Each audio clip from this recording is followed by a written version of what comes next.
arruismo y la estética de la organización social de estos muchachos es exactamente la misma.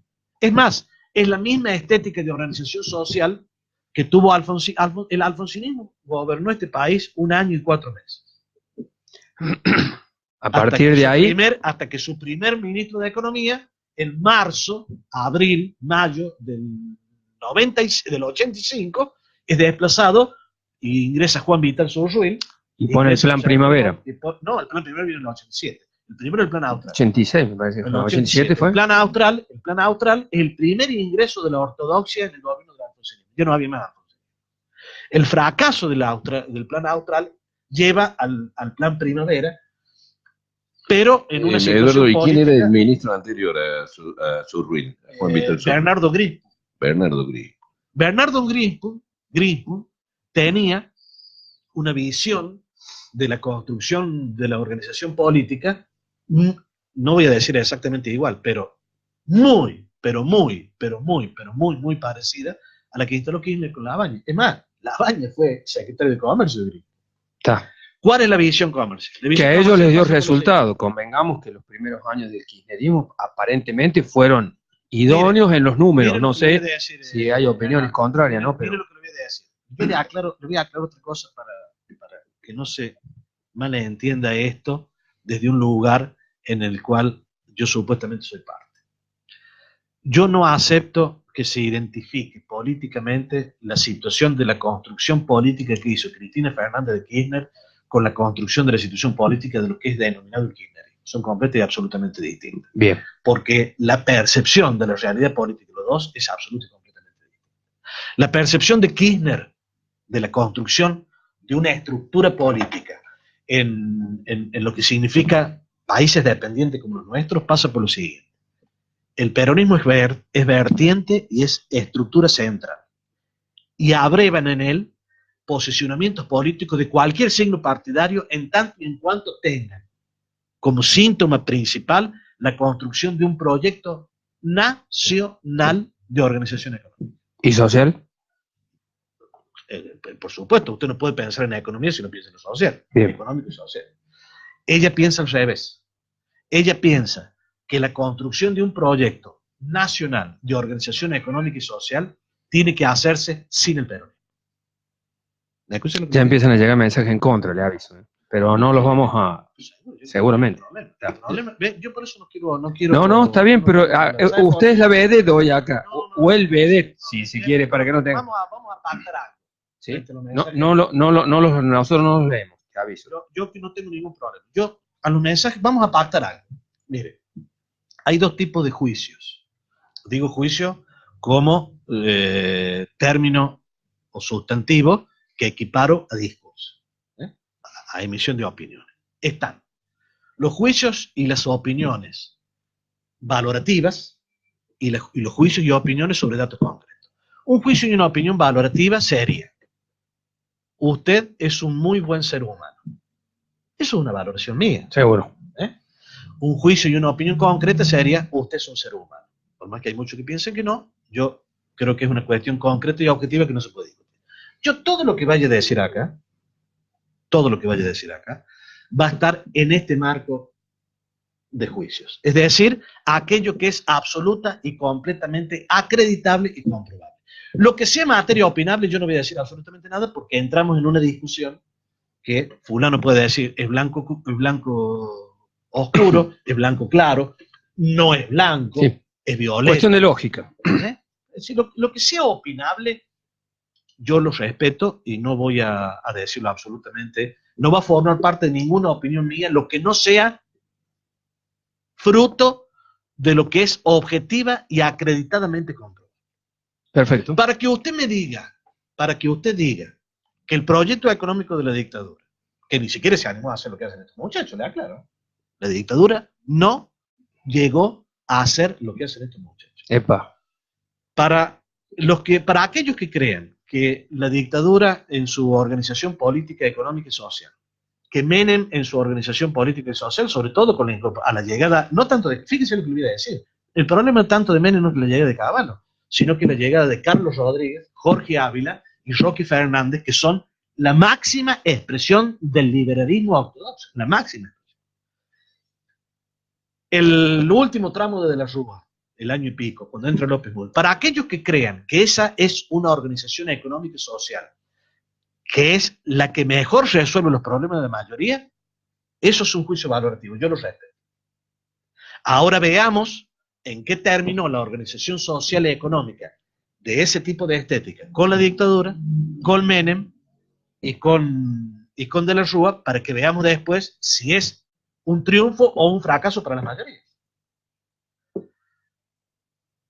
Si usted quiere buscar gente que esté de acuerdo con esta manera de organizar la sociedad política y económicamente, lo va a encontrar. Por ejemplo, Techin.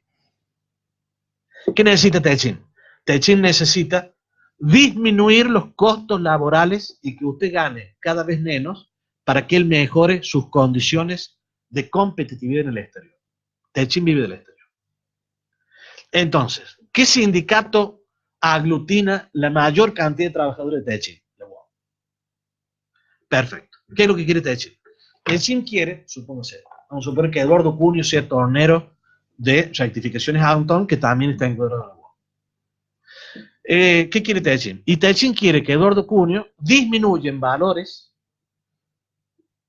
su monto dinerario de salario mensual. A él le va a convenir. Al que no le conviene es a Antón. Por más que me tenga que pagar a mí. ¿Por qué no le conviene a Antón? Porque cuando disminuye mi ingreso, van a disminuir los ingresos de otros asalariados. Y Antón no vive del mercado externo. Antón vive de los ingresos de los asalariados que cuando se les rompe algo que tenga que ver con el motor del auto, van a buscarlo a él.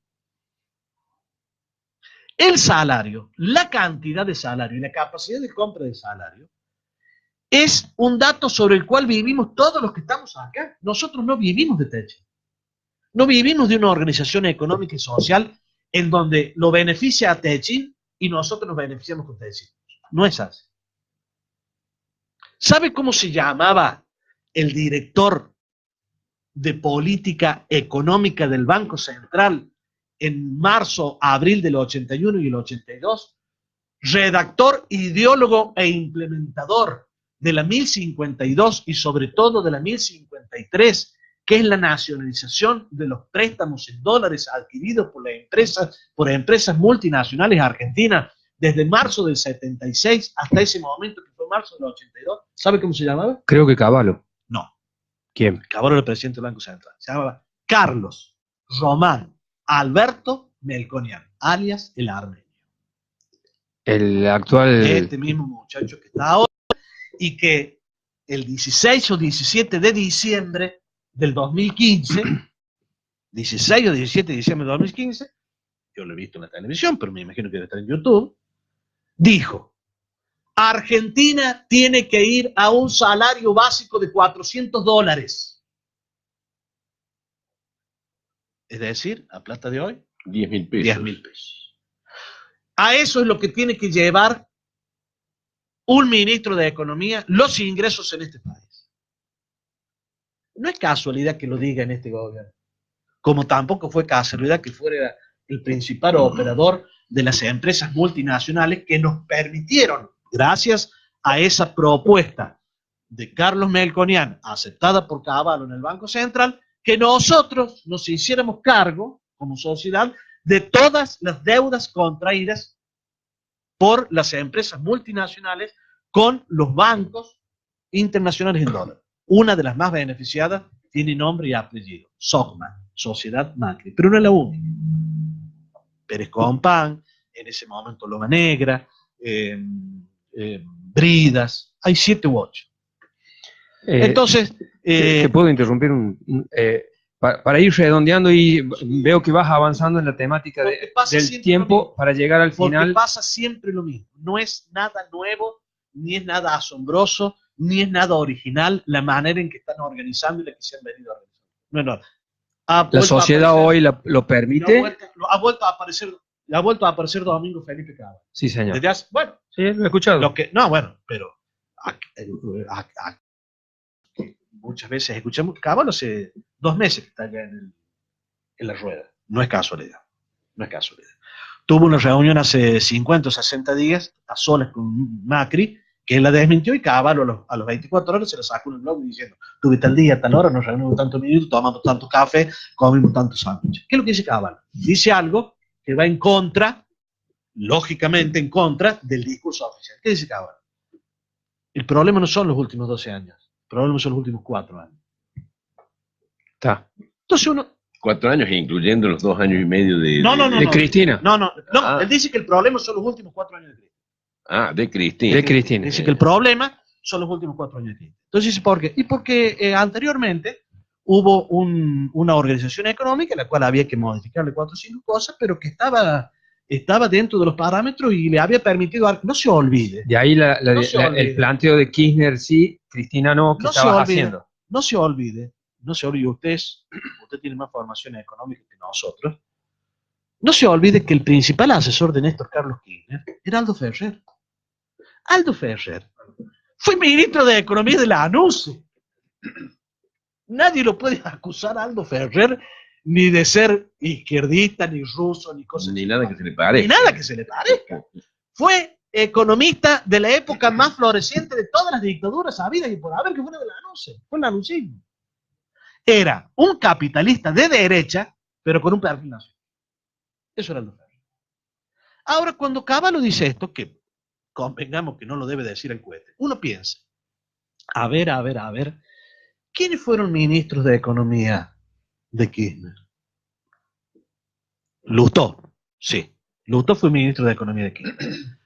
De Macri, Lustó, Martín Lustó, fue el otro ministro de Economía, porque fue embajador ante Estados Unidos. Cuando los embajadores en Estados Unidos, de países dependientes, como los nuestros, las embajadas en Estados Unidos no son embajadas para hacer diplomacia, son embajadas para tener contactos de diplomacia económica. Martín Lustó.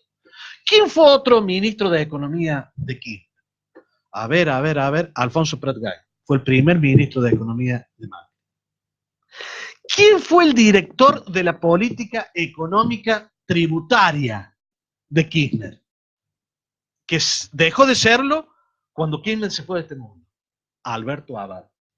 ¿Quién fue el director de la política tributaria de Macri hasta que saltó el tema del correo y sobre todo de Mercado Libre? Alberto Abad. ¿Y entonces? ¿Qué sucede? ¿Cómo puede ser? Esos no están endemoniados, esos no son kirchneristas. Esos no están infernalizados, esos están vacunados contra el kirchnerismo. Lo que pasa que se lo fueron sacando gradualmente de encima porque van evolucionando hacia otro tipo de organización social. Van evolucionando, nos van llevando hacia un tipo de organización social en donde, de nuevo, la priorización es la de un esquema de organización en donde los beneficiados son entre el 20 y el 25% de la escala piramidal. Esa es la realidad. Pero este grupo de muchachos que se ha hecho cargo del gobierno tiene una particularidad que no han tenido ninguno de los otros. Tiene una particularidad que no ha tenido ninguno de los otros y que es la que vuelve a despertar la alarma, tal como se despertó la alarma en los fulanos que se sienten con verdadero poder con el macrismo del gobierno, tal como se despertó la alarma en ellos en junio y julio del año pasado.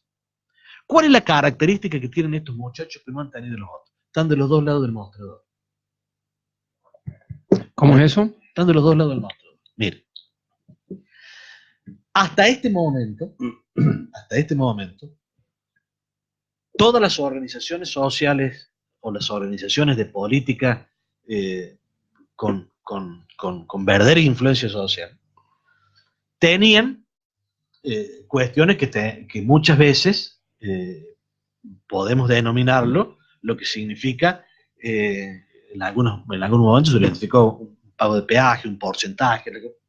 Sí. Esto no es así, o no es tan así. Acá los muchachos se han apoderado del Estado para sus propios negocios. Están de los dos lados del mostrador. Miren. Metrogas es la empresa proveedora de gas.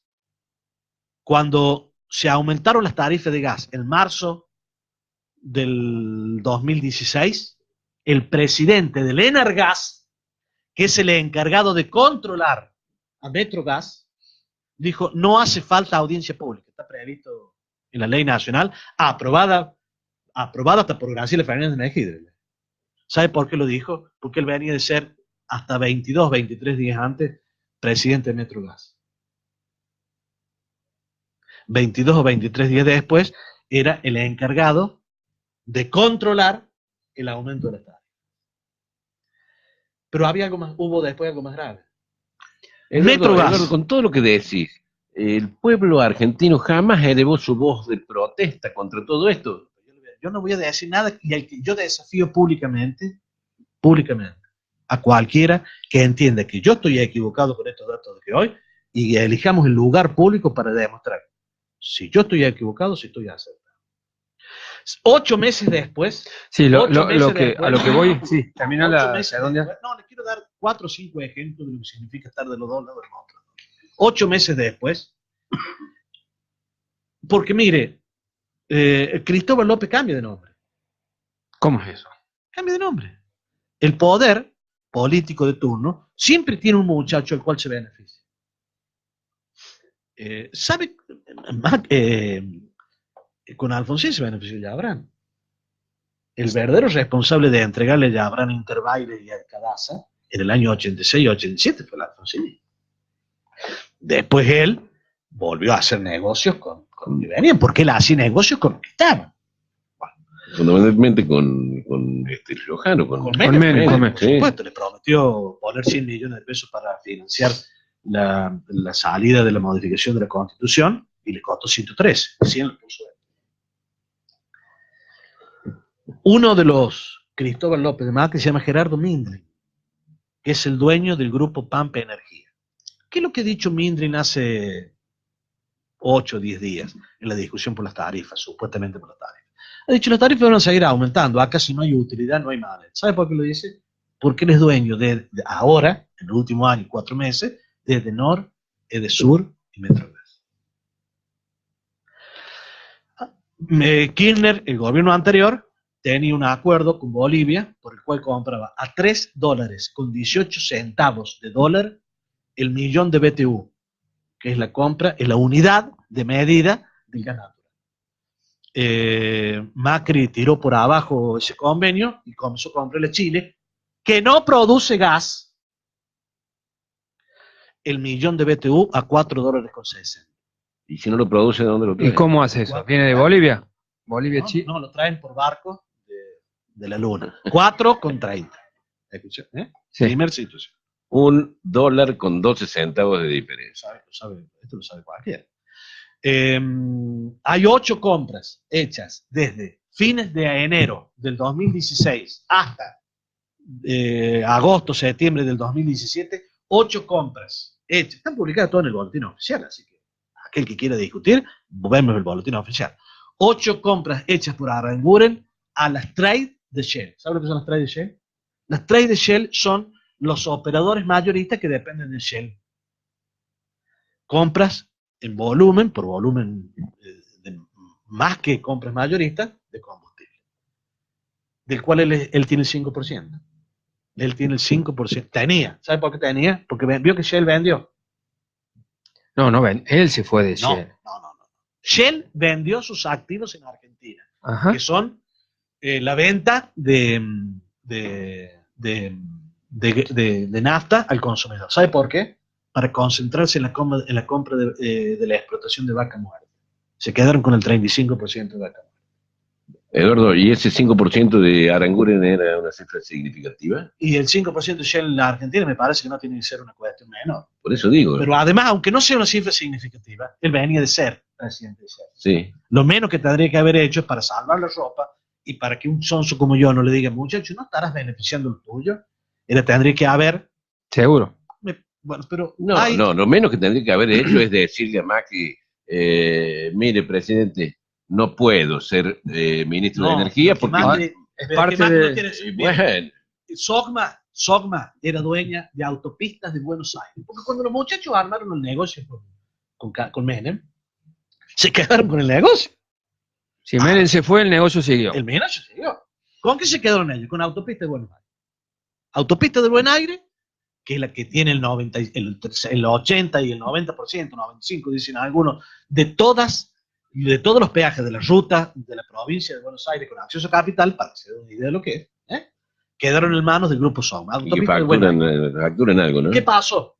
Kirchner, después con Cristina Fernández, congelaron, en cierta forma, el cobro de los peajes. ¿Qué es lo que hizo Macri en marzo del 2017? Aumentó el 47% de los peajes. Y 25 días después vendió el paquete accionario a otra empresa. Hicieron así las acciones. Porque ya no valía 2 pesos con 20 ir a Mar del Plata. Pasó a valer, creo que 18 o 22 según dice.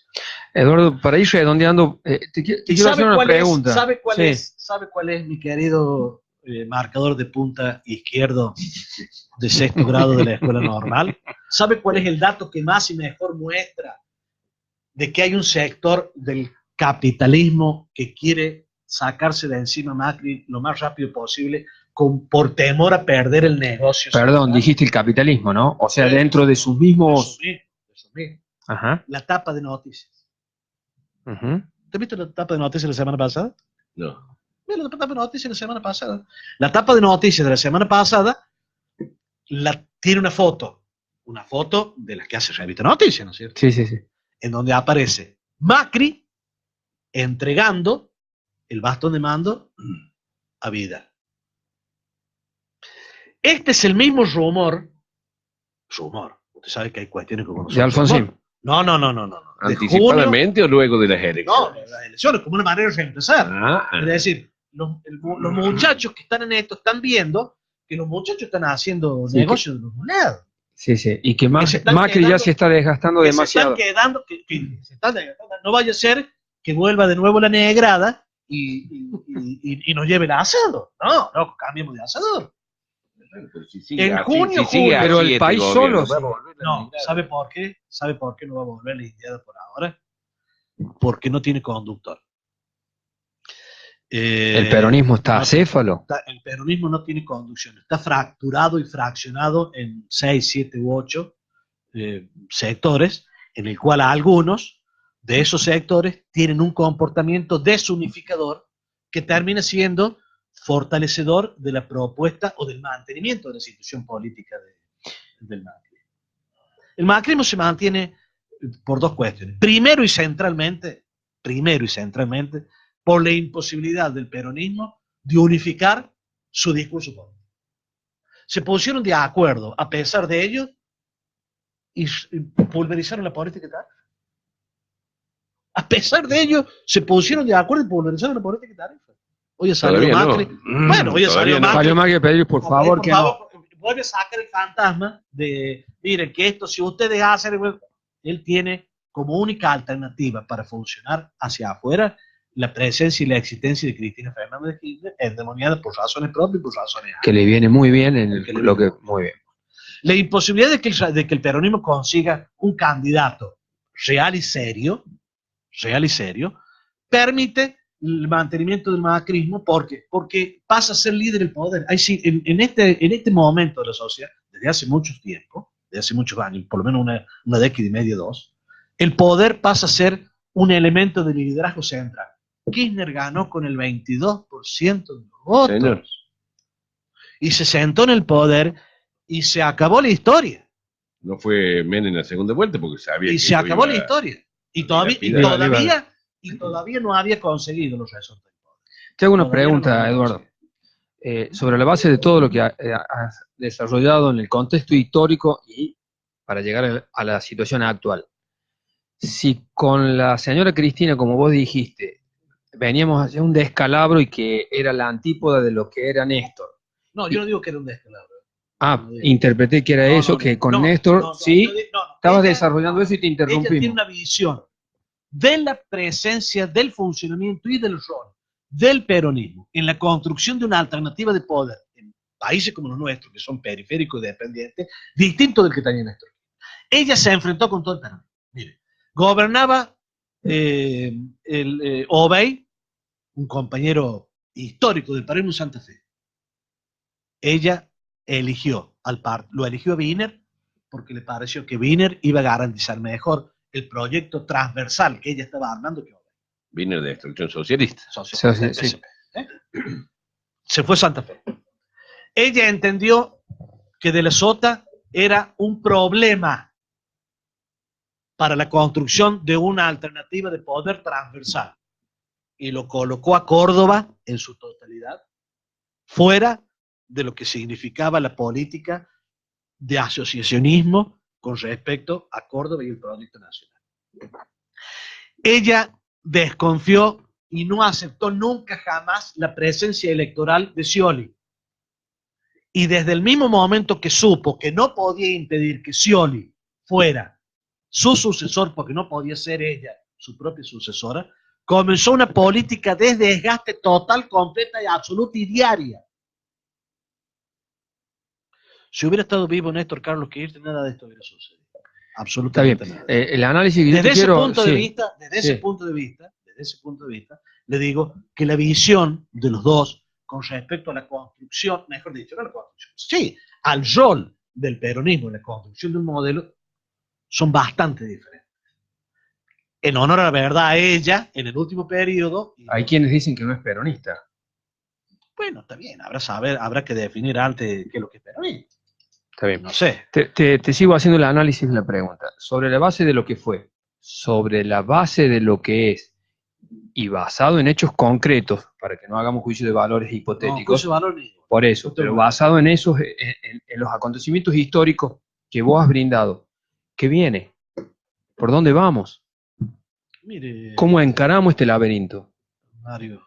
¿Cómo pago la luz yo de la cooperativa eléctrica de Bueno, la San? cooperativa es otro No, problema, está bien, pero por poner un ejemplo... pero es otro problema, pero no es un problema extraño, porque gran parte de la situación de la cooperativa, en orden a sus tarifas, se explica por la modificación. Mire, no es descubrir un nuevo planeta de decir las tarifas, o este concepto que se ha instalado, las tarifas deben valer para las empresas privadas lo que a ellas les cuesta. Eso no es descubrir nada nuevo. No es descubrir nada nuevo. El tema es qué cantidad de Estado debe haber después que se define el precio de tarifa. ¿Cuánto y hasta dónde el Estado debe facilitar el acceso de la gente a las tarifas de luz, agua y gas, más allá de que cueste lo que cueste?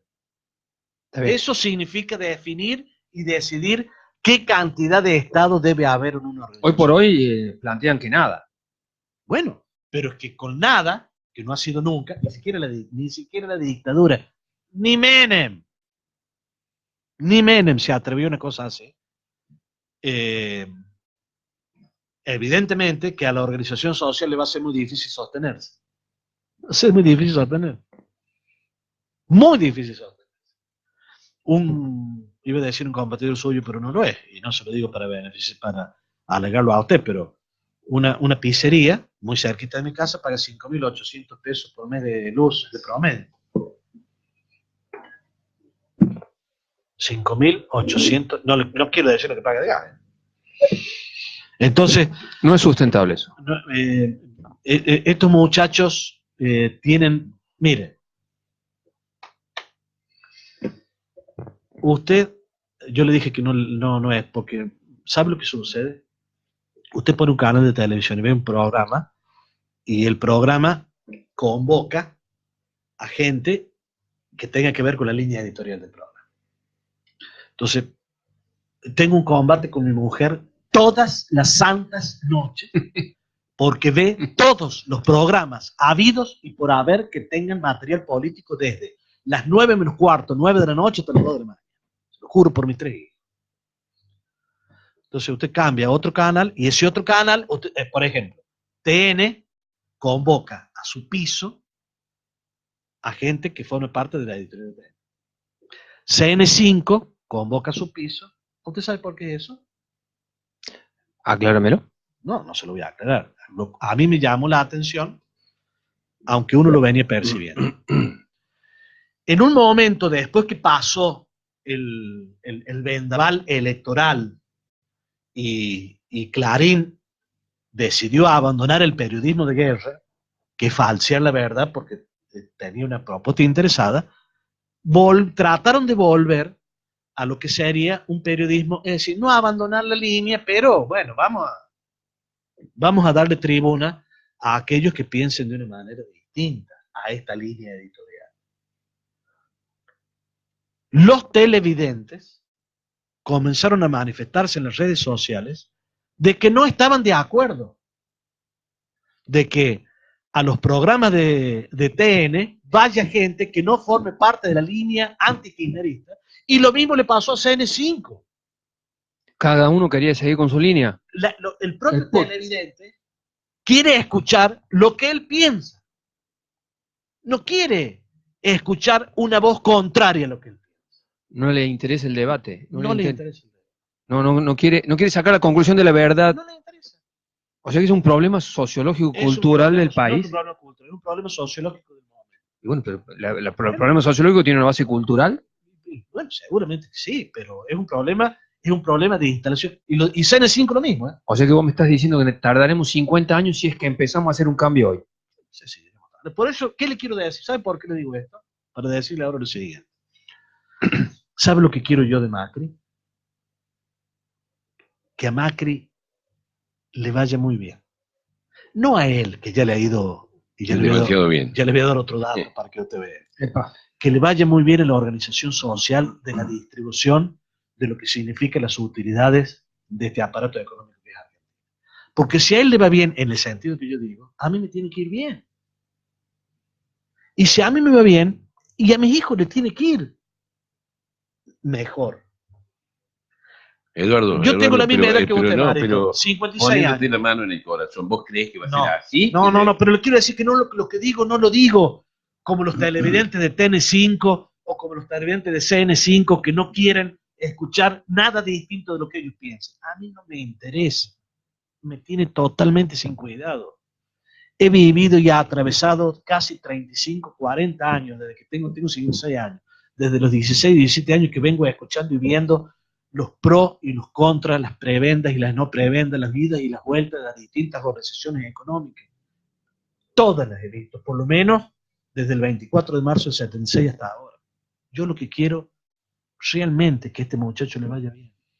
Que le vaya bien en lo que yo denomino que vaya bien. Para que nos vaya bien a todos. Pero ¿qué sucede? Me da la impresión de que crees, pero que no... yo querés, creo. pero que no crees. Yo no quiero, sí, se lo juro, se lo digo.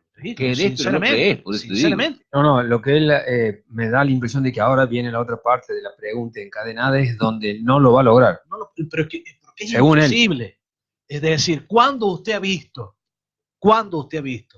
que el cabrito dentro de la jaula con el puma lo vence al puma?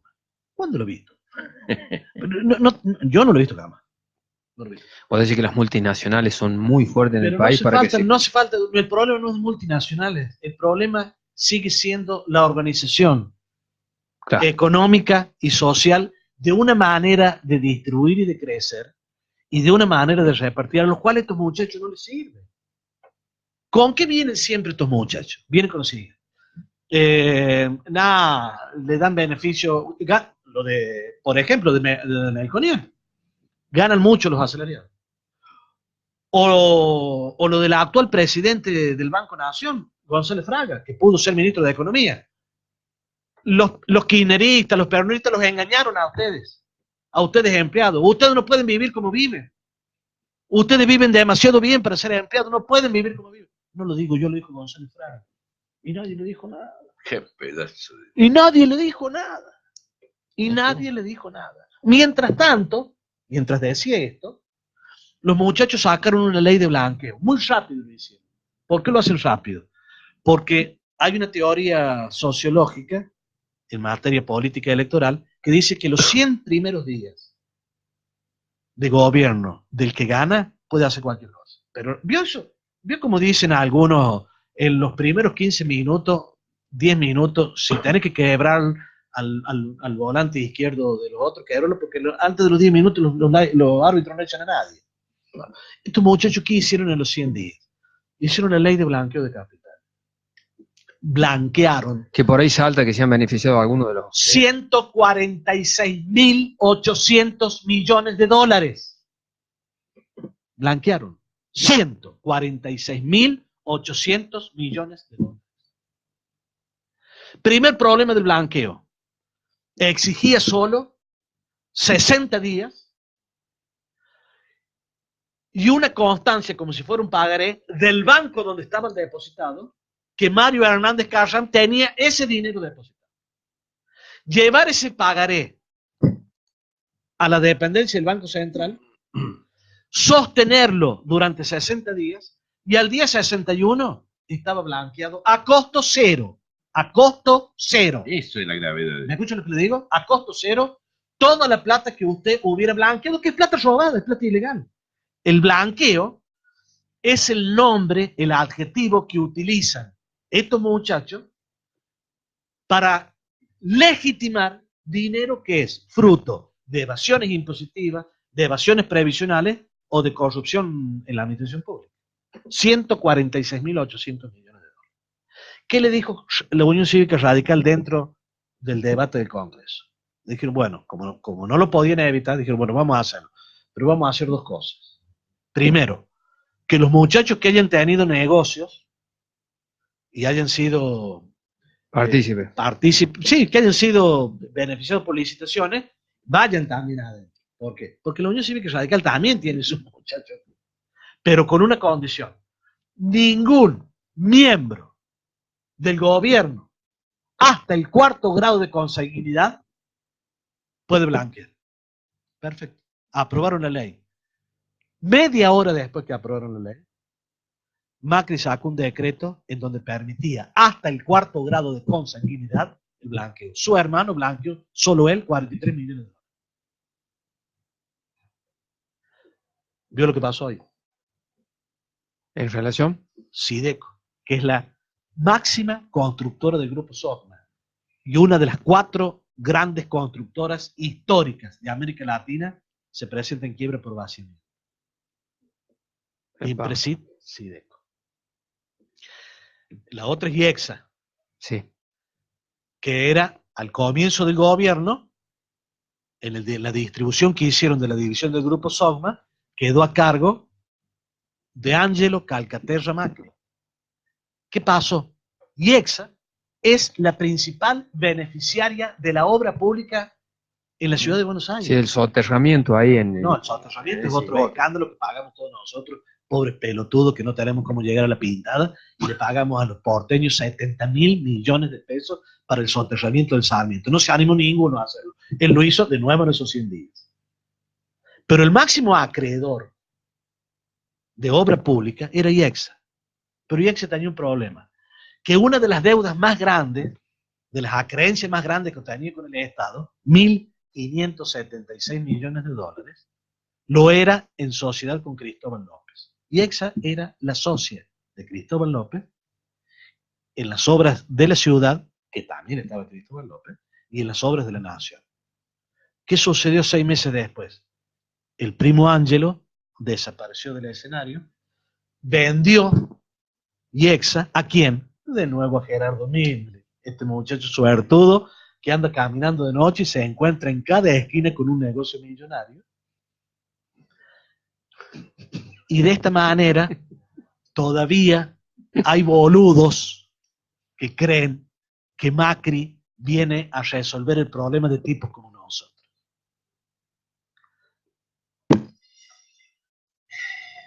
Has pintado un panorama poco alentador.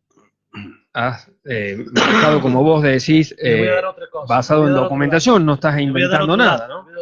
Hay una persona que no quiero nombrar porque es familiar mío. Hace 10 meses, que no es el que usted piensa. Bueno, perdón. No es el que usted piensa. Ni el que piensa la gente, supongo. No. Hace 10 meses, en Córdoba, le digo, Danielito, ¿cuándo se va a terminar el negocio del APRO con Pharmacity?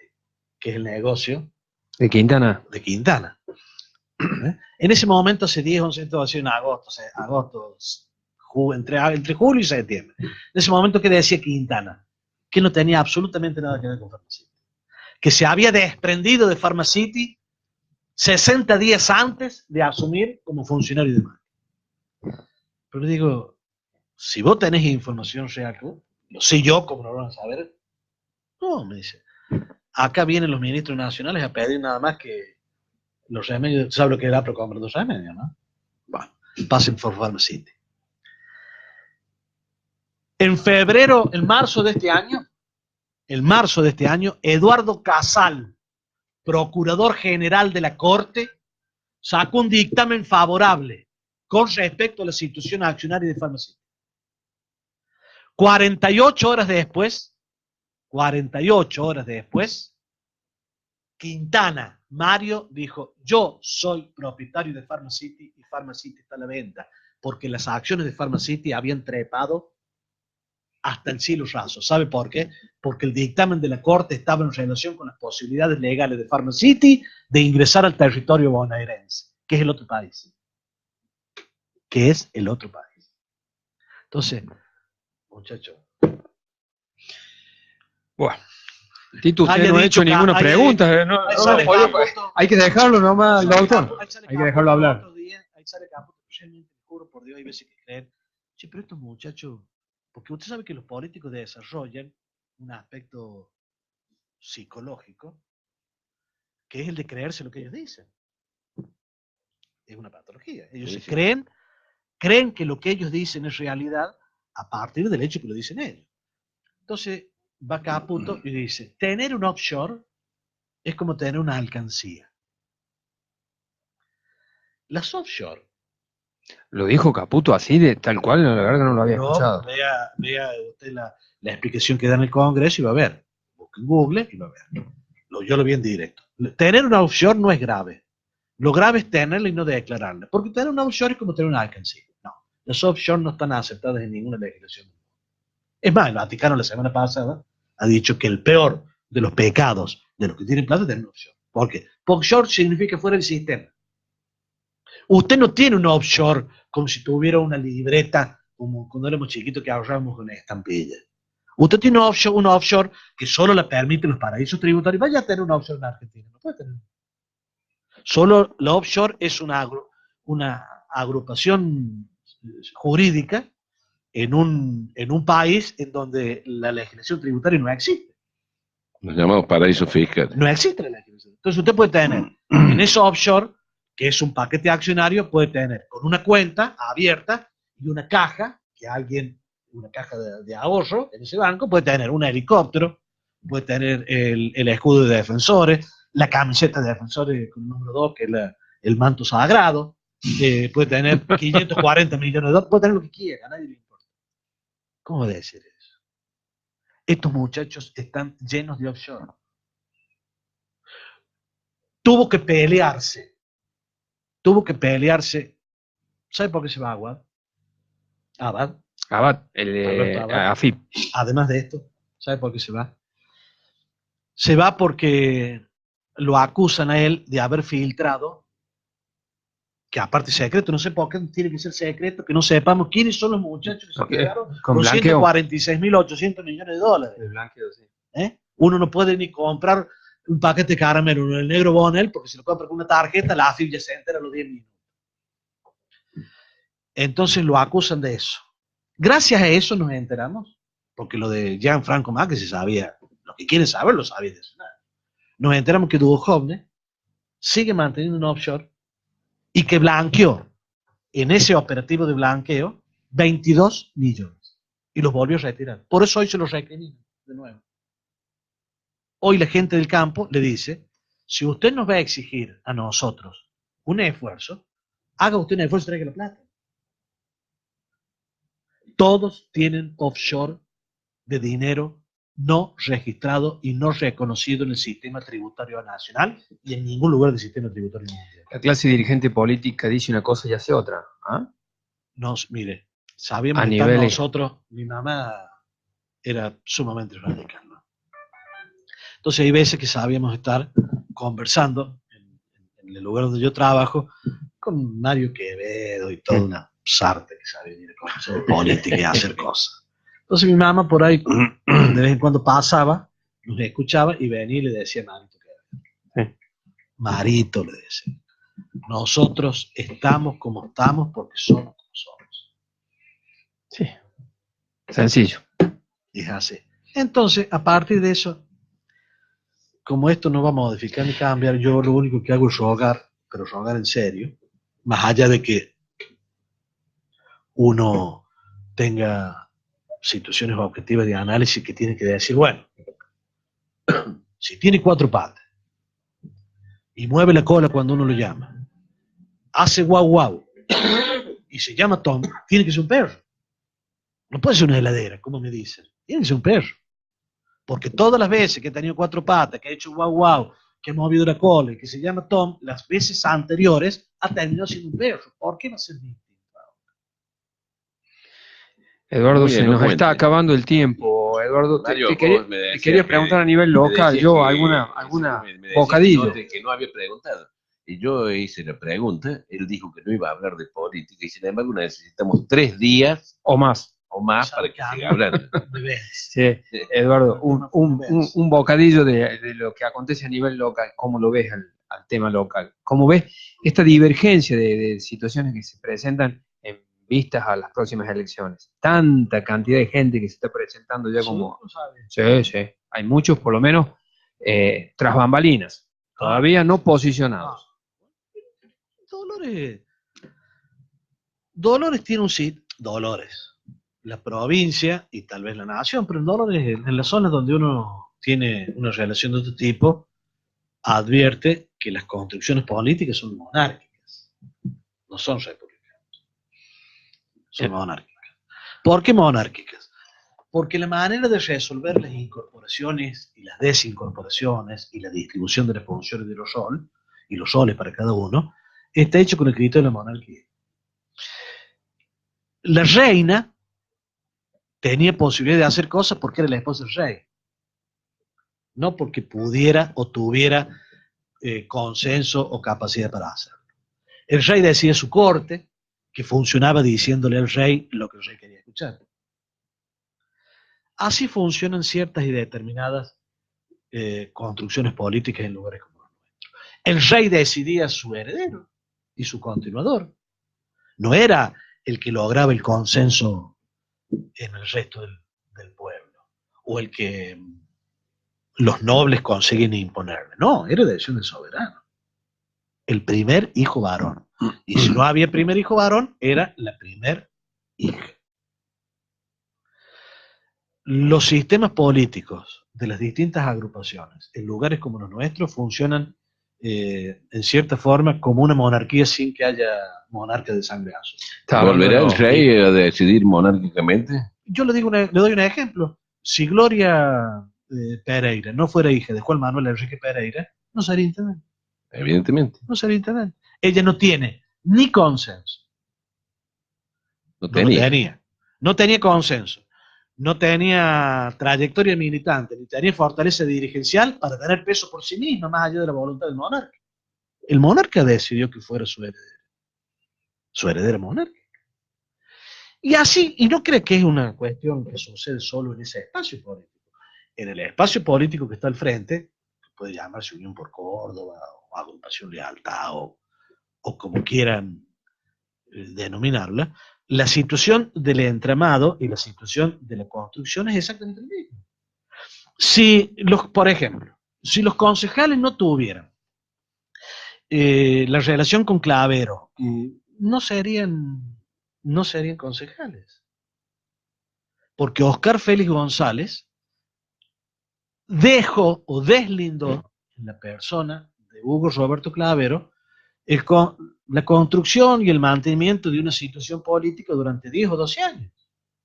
Entonces, ¿Se ha terminado eso? ¿Todavía persiste? Mire, yo la verdad que no le he prestado atención para averiguar.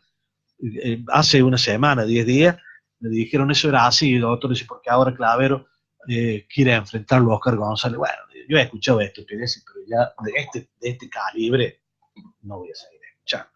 Pero cuando uno ve que fulano hoy es director de rentas, pasado mañana director de tránsito, la semana que viene está a cargo del quirófano del hospital regional, en las operaciones de cirugía de alta complejidad. El año que viene es director de buzo en el... Sí. Esa manera es que forma parte de la corte. Forma parte de la corte. Por ejemplo, la presencia de Raúl Ahumada en un organismo como lo que hace las veces el Ministerio de Turismo, que es la Agencia Córdoba Turismo, representante en el directorio por el Valle de Tras la Sierra, yo en mi vida he visto fracasos más grandes. En mi vida he visto. Nunca, jamás. Yo no he visto un fracaso y una inexistencia funcional más grande que la de este muchacho. ¿Y a qué se debe su presencia? ¿Y de Platólogo piensa lo mismo? Usted sabe que Pratolongo tiene una cuestión bastante similar a la de Ahumada, pero por ahí Pratolongo se disfraza de Papá Noel y vienen 20 pelotas, 4 redes, 2 bates de béisbol, 20 camisetas. Es otra cosa porque es más papaolesco, ¿vio? La situación de Córdoba de deporte. Pero Dolores, la zona, el Valle de Tras la Sierra, que es lo que representa supuestamente él, tiene los 2 reservorios de agua más importantes de todo el noroeste, que tienen evidentemente una trascendencia turística. Che, organizan un campeonato de ahogados, por lo menos. Jueguen a ver quién se ahoga primero. ¿Y eso por qué es? Y porque evidentemente que no tiene preparación, ni tiene parte de la corte, como decís vos. Ni sabe de qué se trata la cuestión de la construcción de una política de turismo para lugares como los nuestros. ¿Y entonces por qué está? Porque es una decisión monárquica. Es una decisión monárquica. Sí. La monarquía ha reemplazado la manera de construir instituciones de poder, por lo menos en lugares como los nuestros. Y eso ha traído la entronización de las reinas. Los intendentes quieren dejar a sus hijos, a sus hijas, a su señora, a todo a un nivel familiar. Y la corte, que vive del rey, le dice al rey: qué hermoso traje tienes, mi señor.